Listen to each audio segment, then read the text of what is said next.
থিয়ং বলল, লিসিয়া, তুমি আমার কিউটনেস দেখেছ। আমি কিন্তু অনেক রাগী ছেলে। তুমি শুধু আমার, মানে আমার।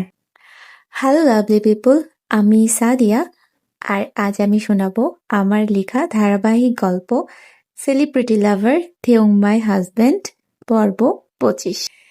যারা এই গল্পটা শুনছো বা রেগুলার এই গল্পটা শোনো, তারা অবশ্যই কমেন্ট করবা এবং জানাবা তোমাদের অনুভূতিগুলো। তোমাদের অনুভূতি শুনেই গল্প দেওয়ার আগ্রহটা আরো দ্বিগুণ পরিমাণে বেড়ে যায়। শুধুমাত্র দেখে চলে যাওয়া একটা বিষয়, আর লাইক কমেন্ট করে পোস্ট দাতার পাশে থাকা আরেকটা বিষয়। তোমাদের কমেন্ট, তোমাদের সুন্দর সুন্দর ভালোবাসাগুলো আমাকে অনেক বেশি উৎসাহিত করে তোমাদেরকে আরো গল্প দেওয়ার জন্য। দেখো, আমি আমার মাথায় অনেকগুলো গল্প বেঁধে রেখেছি অলরেডি। আমি চিন্তা করেছি একটা একটা করে শেষ করব। যদিও আমি অনেক ব্যস্ত থাকি, তোমরা জানো, তারপর আমি চেষ্টা করি তোমাদেরকে গল্প দেওয়ার জন্য। হ্যাঁ, একটু দেরি করে দিচ্ছি, বাট আমি কিন্তু ট্রাই করছি রেগুলারটা কন্টিনিউ করার জন্য। সো সবাই আমার পাশে থাকিও। আর যারা মাত্র এই গল্পটা শুনতে এসেছো, তাদেরকে বলি এই গল্পটার ধারাবাহিকভাবে দেওয়া আছে, প্লে লিস্টও করা আছে। তোমরা চাইলে ওখান থেকে একদম প্রথম থেকে শুনতে পারো, এতে তোমাদের বুঝতেও সুবিধা হবে এবং শুনতেও ভালো লাগবে। সো আর দেরি না করে চলে যাই গল্পে। तेरे लिए कोई और आया ना है, मैं आऊंगा।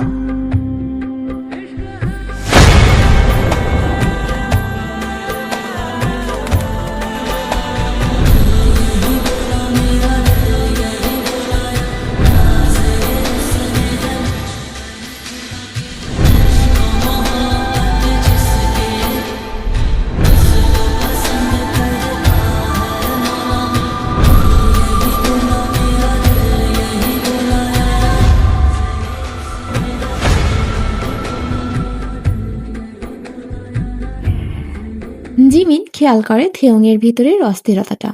30 মিনিটের পথ পাড়ি দিয়ে পৌঁছে যায় সি বিচে। সমুদ্রের উত্তাল ঢেউ, বাতাস, চিকচিক করা বালু, আর পিছনে ঝাউবন।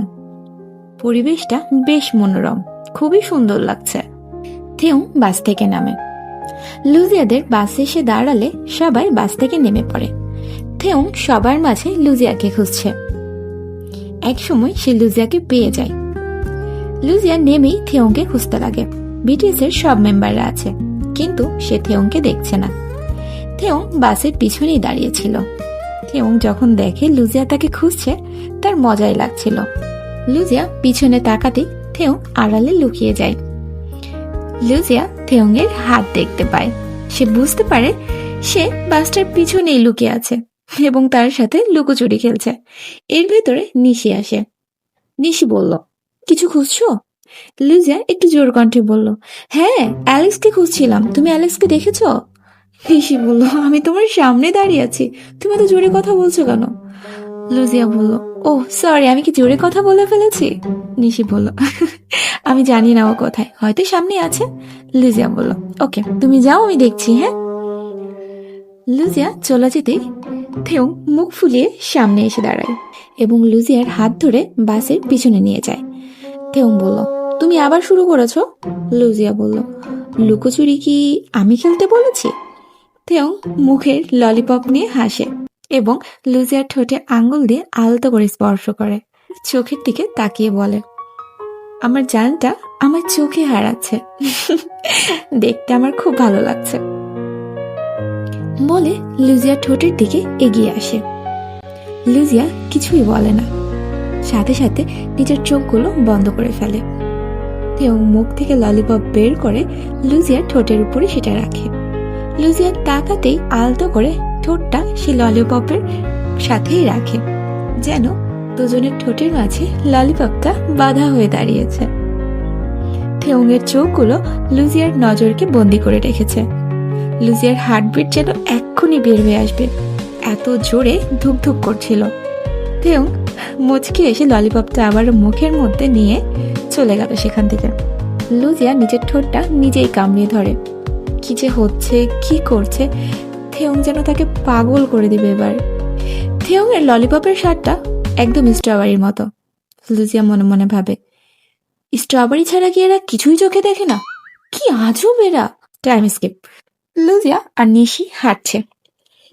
নিশি বলল, আজ একদম ঠান্ডা লাগছে না, মজাই লাগছে অনেক, তাই না? লুজিয়া বলল, পরিবেশটা খুব রোমান্টিক। জিমিন পিছন থেকে বলল, তাই নাকি? আমি কিন্তু কিছু শুনছিলাম না, জাস্ট পাশ দিয়ে চলে যাচ্ছিলাম, কানে আসলো তোমাদের কথা। নিশি বলল, তুমি আমাদের সাথে থাকতে পারো যদি চাও। লুজিয়া বলল, নামজুন ম্যানেজারের সাথে কি করছে? জিমিন বলল, কিছু একটা প্ল্যান করছে, আমাদের কাউকে যেতে দেয়নি। নিশি বলল, নামজুনের মাথায় না অনেক বুদ্ধি। থেও পিছন থেকে এসে জিমিনের কাঁধে হাত দিয়ে পড়ল, আর এই জন্যই সে আমাদের লিডার, আর তুই আমাদের ভোকালিস্ট। এবং থেও নিজের শার্টের কলার উঁচু করে বলল, আর আমি মেইন ভোকালিস্ট। জিমিন বলল, ভাব নিচ্ছিস না, দাঁড়া, বলে থেউরে তাবরানি দেয়। থেও দৌড়াতে থাকে। লুজিয়া এবং নিশি খুব মজা নেয় তাদেরকে দেখে। একসময় ওরা পানিতে নেমে পড়ে এবং দুজন পানির ভিতর ধস্তাধস্তি করছে এবং খেলছে। Time skip. জিমিন পানি থেকে উঠে আসে, থেও পানিতেই থাকে। নিশি বলল, তোমরা তো শয়তানি করতে পারো, ওরে রেখে চলে আসলে কেন? জিমিন বলল, সমুদ্র ওরে ছাড়তে চাইছে না। এর ভেতর নামজুন মাইক হাতে সবাইকে ডাকে। থেও তখনও পানিতেই ছিল। নামজুন বলল, থেওঙা, এই থেওঙা। থেও নামজুনের দিকে তাকায়। নামজুন বলল, কি রে, উঠে আয়। থেও পানি থেকে উঠে আসে। বুকের 4টা বোতাম খোলা, শার্ট ভিজে শরীরের সাথে লেগে আছে। শরীরের সিক্স প্যাকটা বেশ ভালোই বোঝা যাচ্ছে, সেই পরিমাণ হট দেখাচ্ছে ওরে। জিমিন বলল, উঠে আসছে আমাদের কিউট বয় থেকে পাল্টে যাওয়া হট বয়। সব মেয়েরা থেউকে দেখে চিল্লাচ্ছে এবং হা হয়ে দেখছে। লুজিয়া সব মেয়েদেরকে দেখে, সবাই থেউঙের দিকে তাকিয়ে আছে। নিশিও বাদ যায় না। লুজিয়ার ভেতরটা জ্বলে ছারখার হয়ে যাচ্ছিল, যা রাগ উঠছিল সবার ওপর। ওদের পার্সোনাল সেক্রেটারি গিয়ে থেউকে টাওয়েল দিল। থেউ মাথা মুছতে মুছতে এগিয়ে আসে। লুজিয়া থেউঙের দিকে তাকায় না। নামজন বলল, আজ পরিবেশটা সুন্দর, গেম তো খেলবো, তাই না? সবাই খুশি হয়ে যায়। ওই যে আমাদের খেলার সামগ্রী রাখা, গতকাল যে যার যার দলে ছিল তেমনই থাকবে, আর আমাদের ম্যানেজার বলবে রুলস। ম্যানেজার বলল, আমাদের বিটিএস এর 4টা ছেলে ওই ছাতাগুলোর নিচে দাঁড় করিয়ে দেওয়া হবে, কালো কাপড় চোখে বেঁধে দেওয়া হবে এবং হাত পিছনে বেঁধে দেওয়া হবে। আর কলেজ ক্লাবের আপনারা খেলবেন ওই যে চক্র দেখছেন না, 7টা চক্র, সেখানে আপনাদের দাঁড়াতে হবে। বাম সাইডে একটা বক্স আছে, সে বক্সে তালা দিয়ে আটকানো, আর এই চাবি আছে বালুর ভেতর লুকোনো। 3টা চাবি আছে, একটা দিয়ে বক্সটা খুলবে। বক্সের ভিতর একটা ঝিনুকের মালা ও কালো কাপড় আছে। কালো কাপড় দিয়ে চোখ বেঁধে নিতে হবে ও ঝিনুকের মালা হাতে নিয়ে যেতে হবে সামনে এগিয়ে। আর যে সামনে চলে যাবে তাকে আপনাদের দলেরই কারো ডিরেকশন দিতে হবে। আপনাকে এই ছাতার নিচে আসতে হবে। আপনার ক্যাপ্টেনকে মালা পরাতে হবে পিছনে না গিয়ে এবং না দেখে। এরপর হাতের রশি খুলে দিবেন, সামনের জনের চোখের কাপড় খুললেই গেম শেষ। জিমিন বলল, ও, আমাদের শুধু দাঁড়িয়ে থাকতে হবে? চল ভাই, চল চল, বলে চলে গেল। ওদের চোখ বেঁধে দেওয়া হলো এবং পিছনে হাত বেঁধে দেওয়া হলো। এদিকে সব কলেজ ক্লাবের ভিতর দ্বন্দ্ব, সে ঝিনুকের মালা কে পরাবে। মেয়ের ভেতর দ্বন্দ্ব চলছে। এইদিকে নিশি বলে, ওকে লিসেন, আমি রিচি চাবি খুঁজবো, অ্যালেক্স তালা খুলবে, আর হিউন ঝিনুকের মালা নিয়ে যাবে, অ্যালেক্স ডিরেকশন দিবে। অনেক দ্বন্দ্বের পর সব ঠিক হয়। বাঁশি বাজতেই খেলা শুরু। তেও একটু জোরেই ডাকছে, জিমিনা, জিমিনা। জিমিনা বলল, হ্যাঁ বল। তেও বলল, ডাক শুনিস না? জিমিন বলল, হ্যাঁ শুনতে পাইনি, বল। তেও বলল, হাসি তো মাত্র বাজলো, আমাদের এত আগে চোখ বেঁধেছে কেন? জিমিন বলল, দাঁড়া, খেলা শেষ হোক, তারপর ম্যানেজারকে জিজ্ঞাসা করব কেন বেঁধেছে। এদিকে নিশি আর রিচি দৌড়ে যায়। ওরা বালুর ভিতর চাবি খুঁজছে, সবাই সবার মতো খেলছে। নিশি বলল, অ্যালেক্স চাবি, বলে অ্যালেক্সের হাতে চাবি দিয়ে আবারও খুঁজতে লাগে। লুজিয়া বলল, নিশি তাড়াতাড়ি, জিনের টিম চাবি পেয়ে গেছে। নিশি বলল, হ্যাঁ আমি খুঁজছি লুজিয়া। অ্যালেক্স বলল, নিশি এটা ভুল চাবি। রিচি বলল, এটা খুব কঠিন, বলতেই চাবি পায়। অ্যালেক্স চাবি এনে আবার দৌড়ে দেয় এবং বক্সের তালা খুলতেই সেটা খুলে যায়। অ্যালেক্স মালা লুজিয়ার হাতে দেয়। নিশি তাকিয়ে দেখে জিমিনের টিম আর জিনের টিম অনেকটা এগিয়ে গেছে। নিশি বলল, লুজিয়া শান্ত থাকবে, তুমি শুধু অ্যালেক্স যা বলবে তাই শুনবে, ঠিক আছে? লুজিয়া বলল, ওকে। অ্যালেক্স লুজিয়ার চোখে কাপড় বেঁধে দিল।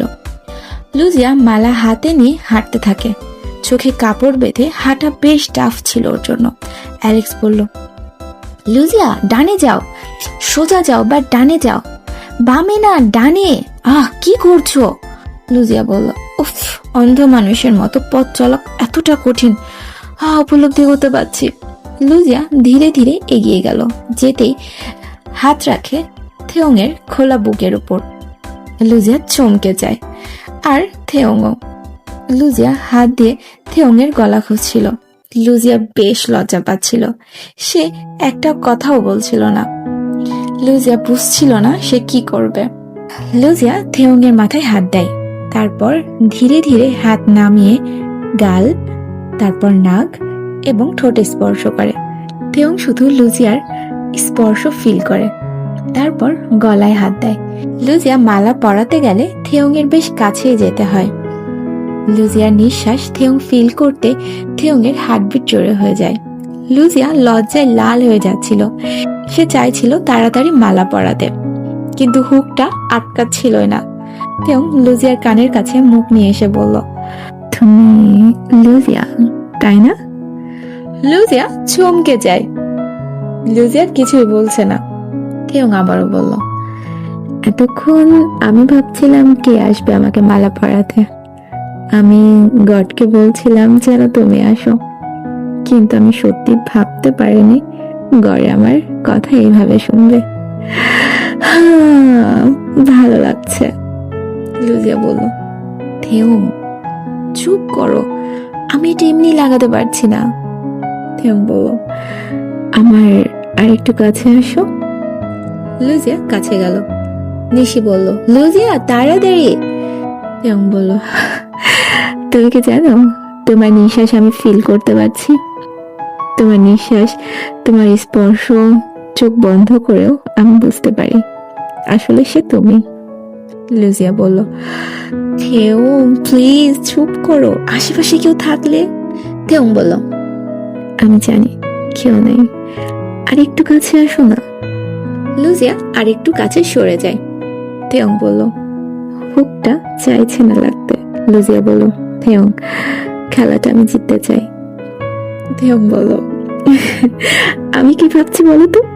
আমি চাইছি না খেলাটা শেষ হোক, আমি চাইছি তুমি এমন কাছেই থাকো আমার। তুমি খুব ন্যাচারাল, জানো, তোমার হাসি, তোমার কথা, তোমার অভিমান, সবকিছুই আমার ভীষণ ভালো লাগে। লুজিয়া বলল, থেওং আমরা কিন্তু হেরে যাব, প্লিজ চুপ করো। থেওং বলল, ওকে ওকে। থেওং চুপ থাকে। বাতাসে লুজিয়ার চুলগুলো উড়ে থেওংয়ের মুখ স্পর্শ করে। থেওং বলল, লুজিয়া তুমি চুলে কি শ্যাম্পু ইউজ করো বলো তো? লুজিয়া বলল, থেওং চুপ। থেওং বলল, আমি একটি শ্যাম্পু ইউজ করি, খুব ভালো, দেখো না আমার চুল কত সুন্দর। লুজিয়া বলল, এমনি এমনি তো হয়নি, পার্লারে কত সময় কাটাও বলো তো? থেওং বলল, আরে আমাদের সবসময় মেকআপে থাকতে হয়, পার্লারে না গেলে হবে? তুমি তুমি যাও না? লুজিয়া বলল, জি না, আমি যাই না। থেওং বলল, কি দরকার, তুমি এমনি অনেক সুইট। লুজিয়া বলল, ভালো তো, বলতেই হুক লাগিয়ে সরে আসে। সবাই দেখে জিমিন জিতে গেছে। থেওং ইয়েনের দিকে তাকিয়ে মুচকি হাসে। নিশি বলল, উফ, একটুর জন্য ব্যাপার না, সবাই সবার মতো ব্যস্ত। থেওংও অন্যদের সাথে কথা বলছে, তাই লুজিয়া বালুর চরে হাঁটছে। এক সময় সে পানির সাথে খেলতে লাগে। থেওং দূর দূর থেকে লক্ষ্য করে লুজিয়াকে, দেখে সে সমুদ্রের ঢেউয়ের সাথে খেলছে। থেওং গেল লুজিয়ার কাছে। থেওং বলল, তুমি কি করছো? লুজিয়া বলল, কেন, খেলছি। থেওং বলল, আমিও খেলবো, কিভাবে খেলতে হয় বলো না। লুজিয়া বলল, বেশি কিছু না, শুধু খেয়াল রাখবে সমুদ্রের ঢেউ যেন তোমার পা স্পর্শ না করে। বলে থেওং এর হাত ধরে। থেওং লুজিয়ার দিকে তাকায়। লুজিয়া বলল, রেডি, 1 2 3, পিছিয়ে আসো পিছিয়ে আসো বলে লুজিয়া থেয়ংকে নিয়ে পিছিয়ে গেল। থেয়ংয়ের খেলতে ভালোই লাগছিল। লুজিয়া থেয়ংয়ের দিকে তাকিয়ে বলে, তুমি এইভাবে আমার পাশে থাকবে তো থেয়ং? থেয়ং বলল, কেন, সন্দেহ আছে? লুজিয়া বলল, জানি না। পিছন থেকে থেয়ংকে কেউ ডাকলে লুজিয়ার হাত ছেড়ে চলে যায় থেয়ং।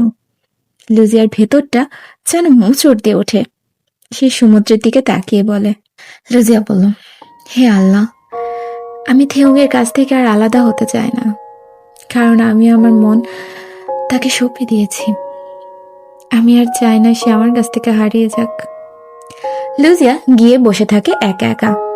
পেছনে তাকিয়ে দেখে নিশি, জিমিন, অ্যালেক্স গল্প করছে।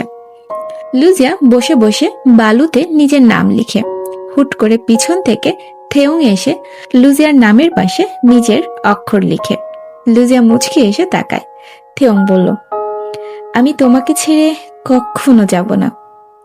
বলতে জিনকে আসতে দেখে থেয়ং নিজের নামের অক্ষরটা মুছে দিল। লুজিয়ার ভেতরটা খচখচ করে ওঠে।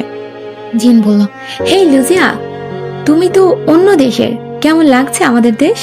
লুজিয়া বলল, যে দেশে এই 7টা খুশির মেডিসিন থাকে সেই দেশটা খারাপ লাগার কথাই থাকে না। জিন হাসে এবং বলে, তুমি খুব কিউট কথা বলো লুজিয়া, তোমার সাথে গল্প হয়নি, তবে আশা করি একদিন হবে।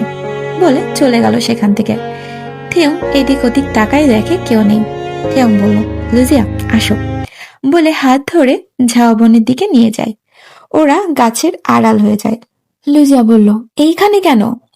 থেয়ং নিজের ঠোঁটে কামড়িয়ে বলে, তোমাকে একটু একা নিজের করে যায়। লুজিয়া বলল, তুমি এমন ভাবে তাকিও না। লুজিয়া থেয়ংকে গাছের সাথে আটকে ধরে এবং থেয়ংয়ের কাছে আসে। থেয়ং ভাবে লুজিয়া তাকে কিস করবে, কিন্তু লুজিয়া থেয়ংয়ের কানের কাছে এসে বলে, আমি জানি তুমি জিম করো, তোমার 6 প্যাক আছে, নাচের গানের ভিডিওতে যা করো মেনে নিলাম, কিন্তু শার্টের বোতাম খুলে শো অফ করার কিছুই দেখি না। সব মেয়েরা তোমার দিকে কিভাবে তাকাচ্ছিল যেন জীবনে দেখেনি। বলে থেয়ংকে ধাক্কা দেয় এবং চলে যেতে লাগে। থেয়ং লুজিয়ার কোমর জড়িয়ে ধরে পিছন থেকে এবং বলে, তুমি জেলাস? OMG বলে কাঁধে আলতো করে চুমু দেয় থেয়ং। লুজিয়া চোখ বন্ধ করে এবং থেয়ংকে সরিয়ে দেয়। লুজিয়া থেয়ংয়ের বুকের দিকে তাকিয়ে বলল, এত শো অফ করার কিচ্ছু নেই।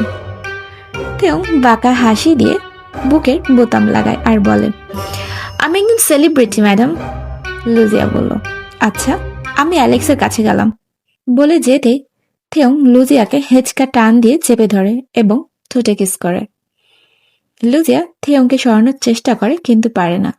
থেয়ং শক্তি দিয়ে লুজিয়ার ঠোঁটে কিস করতেই থাকে। থেয়ং বলল, লুজিয়া, তুমি আমার কিউটনেস দেখেছ, আমি কিন্তু অনেক রাগী ছেলে, তুমি শুধু আমার, মানে আমার। বলে থেয়ং চলে যায়। পরক্ষণে লুজিয়া হেসে ফেলে। লুজিয়া বলল, আমি তোরে বলিনি আমি চলে যাব। উফ, আমি কি সত্যি ওরা ছেড়ে যেতে পারবো? আমি কি করব? সবাই গিয়ে লাঞ্চ করে, একটু গল্প করে ফিরে যায় ক্যাম্পে। সবাই সন্ধ্যার জন্য রেডি হলো, কারণ টিম মেম্বাররা একটা পার্টি করছে। ক্যাম্পটা খুব সুন্দর করে লাইটিং করা হয়, ছোট ছোট বাতি দিয়ে সুন্দর করে সাজানো হয়। সুতার মধ্যে বেলুন ঝুলিয়ে, সুন্দর সুন্দর ফুল ঝুলিয়ে ক্যাম্পিংটাকে অনেক সুন্দর করে সাজিয়ে রেখেছিল। সবার হাতে হাতে ওয়াইনের গ্লাস, গান চলছে, সবাই সাজগোজ করেছে আজ। বিটিএস হ্যান্ডসামদের কথাই আলাদা। লুজিয়া রেডি হচ্ছিল, নিশি হুট করে আসে। লুজিয়া, কি করছো? সবাই চলে এসেছে। লুজিয়া পিছন ঘুরে নিশির দিকে তাকায়। নিশি বলল, OMG, তোমাকে দেখতে খুবই প্রিটি লাগছে। এই গাউনে তোমাকে প্রিন্সেসের মতো লাগছে, সত্যি বলছি। লুজিয়া বলল, সত্যি? নিশি বলল, আই সোয়ার এই পার্টির ভিতর তোমাকে সবচেয়ে কিউট দেখাবে, আর আমি শিওর বিটিএস মেম্বাররা তোমাকে দেখে অবাক হয়ে যাবে আজ। লুজিয়া বলল, আর পাম দিও না, চলো, কোরিয়াতে আরো অনেক সুন্দর মেয়ে আছে, তুমি কম কিসের? নিশি লুজিয়ার একসাথে বের হয় একটা আকাশি রঙের গাউন পরে, হাতে স্টোনের ব্রেসলেট, চোখে হালকা কাজল, ঠোঁটে হালকা রঙের লিপস্টিক, কানে বড় দুল, চুল বেনি করে একপাশে রাখা, যেটা স্টোন দিয়ে সাজানো। কোনো প্রিন্সেসের থেকে কম লাগছে না লুজিয়াকে। লুজিয়া আসতেই সবার আগে চোখ যায় জিমিনের। জিমিন বিস্মিত চোখে বলল, ও মাই গড। থেয়ং জিমিনের দিকে বলল, কি হলো? বলে পিছনে তাকাতেই থেয়ং বলল, ও মাই গড। পার্টির সবাই লুজিয়াকে দেখছে। লুজিয়াকে দেখতে এতটাই সুন্দর লাগছে যে কেউ চোখের পলক ফেরাতেই পারছে না, কারণ সেখানে লুজিয়াকে সবার থেকে আলাদা এবং অসম্ভব সুন্দর লাগছিল। জাংকুক বলল, হ্যালো মিস প্রিন্সেস। লুজিয়া লাজুক এসে বলল, হাই। থেয়ংয়ের চোখের পলকই পড়ছে না। নিশি বলল, ওরে দেখতে খুব সুন্দর লাগছে তাই না? অ্যালিস বলল, ও মাই গড, লুজিয়াকে এই সাজে খুবই সুন্দর দেখাচ্ছে। জিমিন এগিয়ে আসে এবং লুজিয়াকে ওয়াইনের গ্লাস ধরিয়ে দেয়। নামজুন বলেই বসে, এই সময় আমাদের নিউ কোনো গান আসতো তাহলে মডেল হিসাবে তোমাকেই নিতাম। লুজিয়া বলল, ওফ, বিশাল কমপ্লিমেন্ট দিলে তুমি, থ্যাংক ইউ। হিউঙ্গি বলল, যদি আমরা তোমাকে আমাদের সাথে কাজের অফার করি তুমি করবে? লুজিয়া বলল, না না, কি বলছো? সবাই অবাক, নিশিত হা হয়ে গেছে। বিটিএস বয়েজ নিজের থেকে কাজের অফার করছে আর লুজিয়া না বলে দিল। লুজিয়া বলল, অবাক হয়েও না, আসলে আমি তোমাদের ফ্যান। তোমাদের সাথে কাজ হয়তো আমি করতে পারবো না, কারণ তোমরা আমার আইডল, আমার হিরো, আমার ভালো থাকার মেডিসিন। জিন বলল, তোমার কথাগুলো অন্য ফ্যানদের থেকে একদম আলাদা, এটা কি তুমি জানো? আর এইটাই তোমার স্পেশালিটি। থেয়ং মনে মনে বলল, এই জন্যই তো তোমাকে আমার এত ভালো লাগে লুজিয়া। লুজিয়া সবার থেকে সুন্দর সুন্দর কমপ্লিমেন্টস পায়, শুধু থেয়ং ছাড়া। লুজিয়া থেয়ং এর সামনে এসে দাঁড়িয়ে বলে, হাই। থেয়ং বলল, হাই। লুজিয়া ভাবছে থেয়ং হয়তো বলবে কিছু, কিন্তু থেয়ং বলল, ওয়াইন? লুজিয়া মন খারাপ করে বলে, আমি ওয়াইন খাই না, বলে চলে গেল। থেয়ং মুচকি হাসে। লুজিয়া বলল, আজব একটা ছেলে, প্রশংসা করলে কি ক্ষতি হবে? নিশি বলল, একা বসে বসে কি বিড়বিড় করছো? লুজিয়া বলল, না কিছু না। নিশি বলল, আসো আমার সাথে, বলে লুজিয়াকে নিয়ে যায়। জিমিন মাইক হাতে বলে, হ্যালো গাইজ, এইটা আপনাদের সাথে আমাদের কাটানো শেষ এবং সুন্দর একটা সন্ধ্যা। কাল থেকে হয়তো সবাই সবার কাজে ফিরে যাবে, তাই বলে এখানেই শেষ না। এখন আমরা গান নাচ করব। কি সবাই রেডি তো? সবাই চিল্লায় ওঠে।